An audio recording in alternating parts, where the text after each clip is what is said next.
اور عدالت فیصلہ دیتی ہے کہ آپ کو یہ اختیار ہی نہیں کہ آپ تقرر اور تبادلے کریں. تو یہ ساری صورتحال ہمیں کس سمت لے کے جا رہی ہے؟ ہم کہاں کھڑے ہیں؟ اللہ رب العزت کا شکر کہ ہم ایسے خطے میں موجود ہیں، جسے ایسی اسٹیٹ میں موجود ہیں، مملکت خدا داد پاکستان میں، جس پر اللہ کا خاص فضل ہے.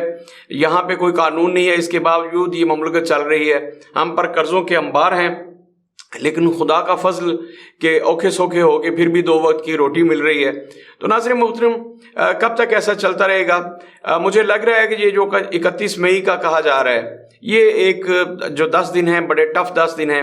ان کے درمیان بہت کچھ ہونے والا ہے. اور اس کے بعد جب یہ بجٹ پیش کیا جائے گا تو یہ بجٹ کیسے منظور ہوتا ہے اور یہ بجٹ ہوگا کیا، یہ ساری صورتحال جو ہے بڑی تکلیف دہ ہے اور بڑی سوچنے کی بات ہے. اور میں بار بار اپنے ویور سے کہتا ہوں، جو میرا پروگرام دیکھتے ہیں، میں ان سے گزارش کر رہا ہوں کہ ناظرین، یہ بڑا فہم و فراست کا وقت ہے، بڑے تدبر کا وقت ہے. اس ملک میں جو ہو رہا ہے، میں عرض کرتا ہوں کہ جتنی کرپشن ہوئی ہے اس ملک میں، اس کی تاریخ میں مثال نہیں ملتی. جہانگیر ترین صاحب آج حکومت میں، انہوں نے حکومت کے ساتھ ہاتھ ملا لیا ہے، تو ممکن ہے حکومت کہہ دے کہ وہ بالکل ان کے ہاتھ صاف ہیں، انہوں نے کوئی کرپشن نہیں کی. لیکن جس کے یہ رائٹ ہینڈ تھے عمران خان صاحب کے، جن کی پارٹی کے یہ جنرل سیکریٹری تھے، انہوں نے ان کے بارے میں کہا تھا کہ انہوں نے بہت بڑی کرپشن کی ہے. انہوں نے پارٹی عہدے سے نکالا، سپریم کورٹ نے ان کے خلاف فیصلہ دیا، اور اس کے بعد پارٹی سے انہیں بالکل الگ کر دیا گیا، اور عمران خان صاحب نے جیسے انہیں اپنی زندگی سے بھی نکال دیا. اور اس کا شدید رد عمل یہ سامنے آیا کہ یہ جو حالیہ تبدیلی ہے، اس میں بہت بڑا رول جو ہے وہ جہانگیر ترین صاحب اور علیم خان صاحب کا ہے. تو گویا آپ کرپشن کرتے جائیں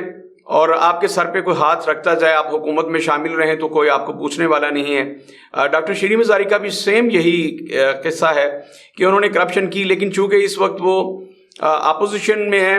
اور اس وقت جو بھی فیصلہ ہوگا، بے شک انہوں نے اربوں خربوں روپے کی کرپشن کی ہو، تو اس وقت یہی کہا جائے گا کہ یہ سیاسی انتقام ہے، پی ٹی آئی کے کارکنان سے سیاسی انتقام لیا جا رہا ہے. حالانکہ یہ کیس آپ اگر اس کی ہسٹری میں جائیں، ہم کوشش کریں گے کہ اس پہ الگ سے پروگرام کریں اور سارے تفصیلات سامنے رکھیں کہ اس کیس کو کیسے دبایا گیا، اس کی تفتیش پہ کیسے اثر انداز ہوا گیا،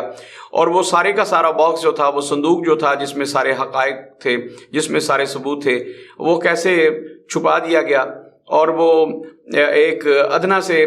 سرکاری اہلکار کے گھر کتنی دیر پڑا رہا، اور پھر کیسے اسے نکالا گیا اور کیسے یہ حقائق سامنے لائے گئے. تو اس ملک میں جو طاقتور ہے وہ اپنی کرپشن پر منو مٹی ڈال دیتا ہے. اتنی مٹی کسی مردے پر نہیں ڈالی جاتی جتنی حقائق پر ڈال دی جاتی ہے، اور اسے تلاش کرنا اس ملک میں جیسے گیس تلاش کرنا یا تیل دریافت کرنا اس سے بھی زیادہ مشکل ہوتا ہے. تو ناظرین محترم، کرپشن اپنی انتہا پہ ہے اور قانون ملک میں سرے سے نہیں ہے، آئین اپنی وقت کھو چکا ہے. تو کیا اس کے بعد آپ توقع کرتے ہیں کہ یہ سسٹم نہیں بیٹھے گا؟ اگر آپ بھی میرے ساتھ ہم خیال ہیں، میرے سے متفق ہیں کہ یہ سسٹم بیٹھ سکتا ہے، تو کیا یہ چین سے بیٹھنے کا وقت ہے؟ کیا یہ اپنی پارٹی لیڈر کے ساتھ ہمدردی جتانے کا وقت ہے؟ اپنے پارٹی لیڈر ہی کو سپورٹ کرنے کا وقت ہے کہ اس نے جتنی مرضی کرپشن کی ہو وہ سزا یافتہ ہو، یا اس نے بزور طاقت اپنے کیس جو ہیں،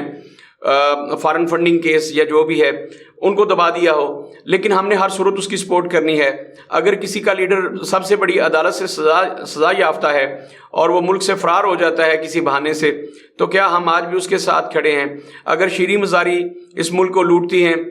کسی کی دولت پہ قبضہ کر لیتی ہیں، اربوں خربوں روپے ڈکار لیتی ہیں، تو صرف اس وجہ سے انہیں چھوڑ دیا جائے، معاف کر دیا جائے کیونکہ ان کا تعلق پی ٹی آئی سے ہے، اور اگر ان پر ہاتھ ڈالا تو شور مچ جائے گا کہ اپوزیشن کے ساتھ بڑا ظلم ہو رہا ہے. آپ ذرا غور کیجئے گا، جہانگیر ترین ہوں، علیم خان ہوں، ڈاکٹر شیریں مزاری ہوں، عمران خان صاحب خود کیوں نہ ہوں، وہ نواز شریف ہوں، شہباز شریف ہوں، حمزہ شہباز شریف ہوں، جن پر بھی کرپشن کے کیسز ہیں، یہ کتنے ظلم کی بات ہے کہ ہمارے ملک میں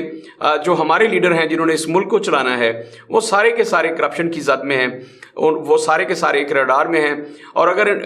کہیں بھی غیر جانبدارانہ تحقیقات ہوتی ہیں اور ان لوگوں کے سارے حقائق سامنے لائے جاتے ہیں، تو یقین جانیے آپ حیران رہ جائیں گے کہ ہم پر جو قرضوں کے انبار ہیں آپ کو لگے گا کہ یہ صرف انہی لوگوں کی وجہ سے ہے، اور جتنے بھی قرضے تھے اس سے کہیں زیادہ دولت یہ ملک کی لوٹ چکے ہیں یہ سب لوگ مل کے۔ تو ناظرین محترم، میں ہمیشہ آپ سے گزارش کیا کرتا ہوں کہ وہ وقت کب آئے گا جب پاکستان کے عوام جاگ اٹھیں گے، پاکستان کے عوام بیدار ہو جائیں گے